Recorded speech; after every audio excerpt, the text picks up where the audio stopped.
Paschal Thoughts, Discourses on the Resurrection. Please hit the like button to make YouTube spread this truth. Discourse 7. How Christ can be said to be the first risen from the dead.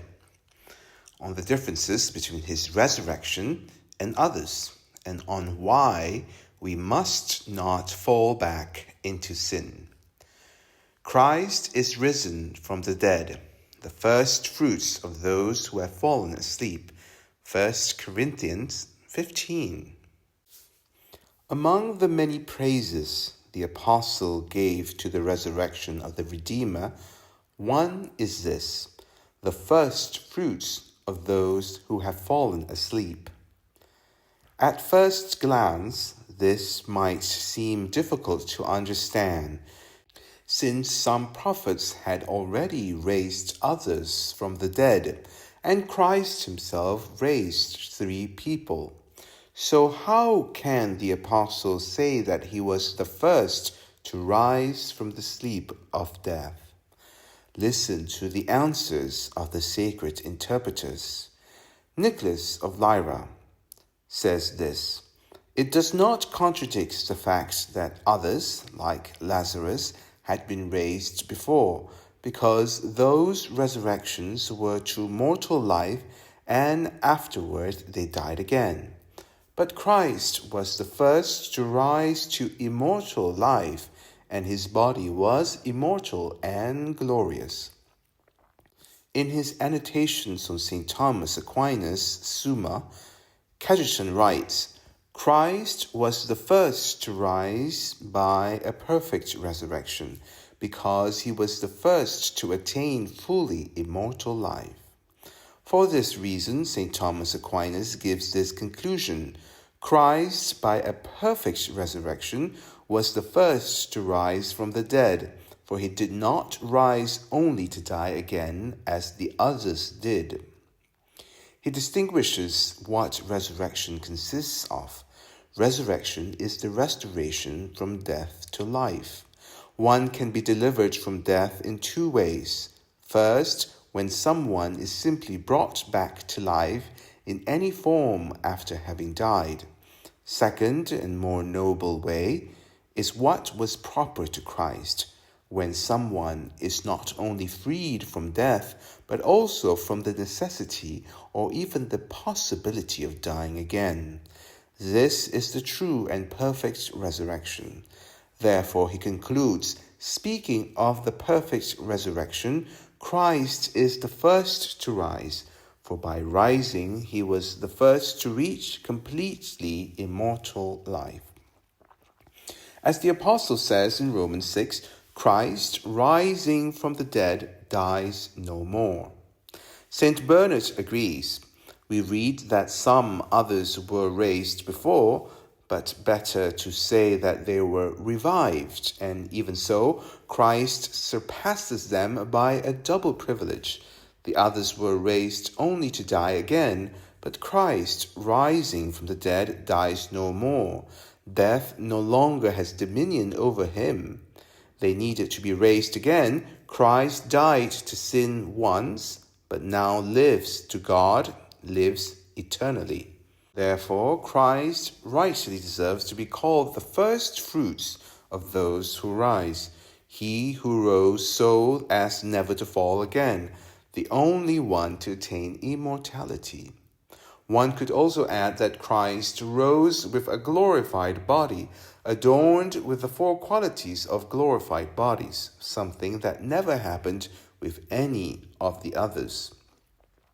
Another prerogative, mentioned by St. Bernard and treated by St. Thomas in a separate article, is this: was Christ the cause of his own resurrection? And the conclusion is yes. Others were raised by the work of God's servants, not by their own power, and they did not rise by their own will. But our Saviour rose from the dead when he willed and by his own power. As he had declared in John 10, "No one takes my life from me, but I lay it down and I take it up again." St. Thomas says this: to rise is nothing other than to take up one's soul again. Therefore, another conclusion stands. Christ, by the power of his divinity, was the cause of his resurrection. According to his humanity, he was raised by God, not by his own human power. St. Bernard affirms this same prerogative. There is another in which the unique glory of his resurrection is shown, for among all the others, who ever raised himself? It is ineffable that he who sleeps should raise himself from death. It is singular, unmatched, not a single other has done this.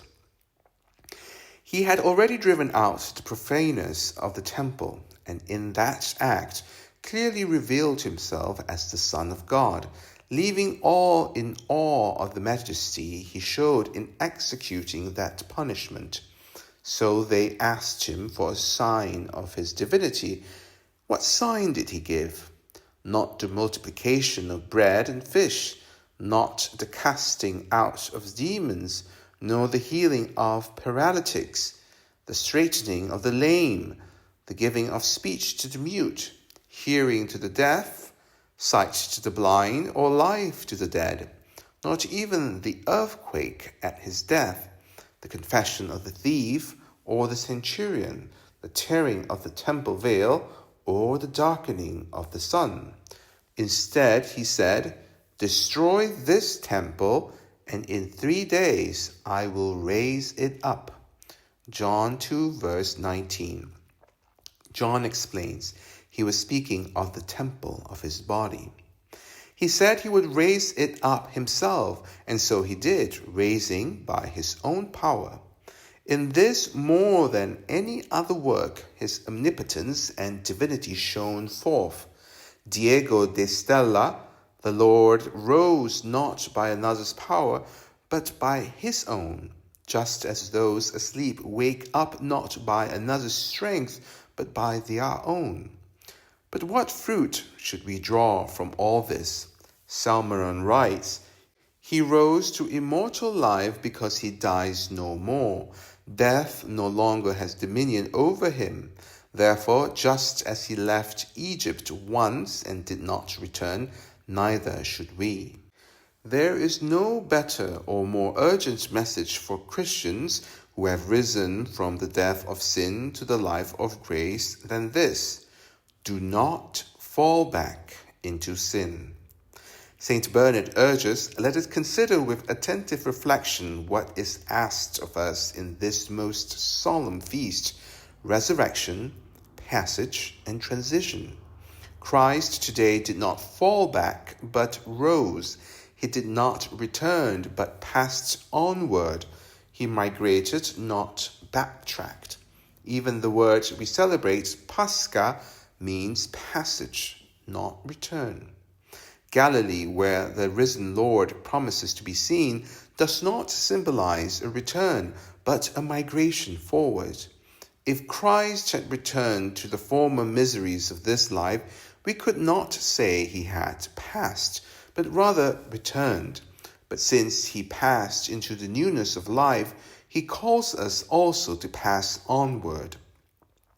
He calls us to Galilee, for he who died to sin died once, and now that he lives to God, not to the flesh.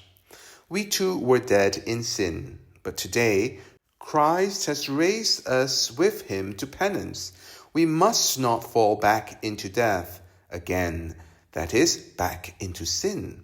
As the Apostle says, he died to sin once, now he lives not to the flesh, but to God. We must imitate him, live entirely for God, not for the flesh or its desires.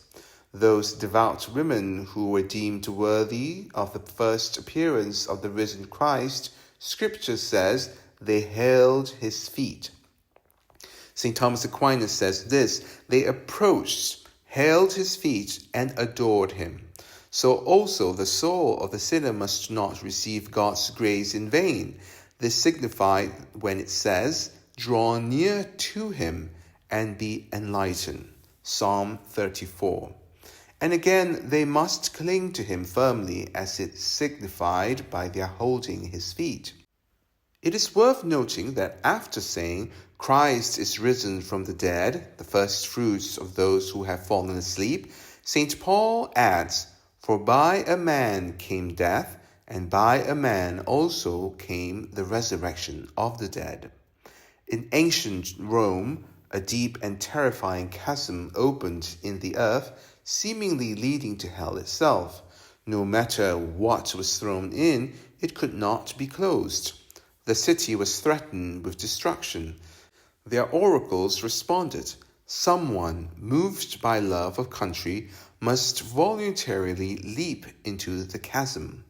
Curtius, a Roman knight on horseback, sacrificed himself, and the chasm closed. Before Christ died, hell had widened its mouth and opened itself without limit. How many fell into that abyss? But since Christ descended into hell and then rose again, all our hopes were revived. For through his resurrection, the universal resurrection of humanity was made certain. By man came the resurrection of the dead. According to his great mercy, he has given us new birth to a living hope through the resurrection of Jesus Christ from the dead. He whom my heart mourned as slain, says Garrick of Igny, now that he lives, not only does my heart rejoice, but my very flesh exults, made secure in his own resurrection and immortality through him. This was the comfort of Job, even in his rotting wounds and worms bursting from his afflicted body. Do you not know, says St. Paul, that your bodies are members of Christ? Since the head is risen, it necessarily follows that we too shall rise, as fruits following from the first fruits. Christ is risen, says St. Augustine, so that the Christian may not doubt he too shall rise. For what has gone before in the head will follow in the body. Amen. Please let us know what you think of this discourse in the comments section. And remember to like this video to make YouTube spread this truth. And thank you for your generosity. God bless you. Ave Maria, Stella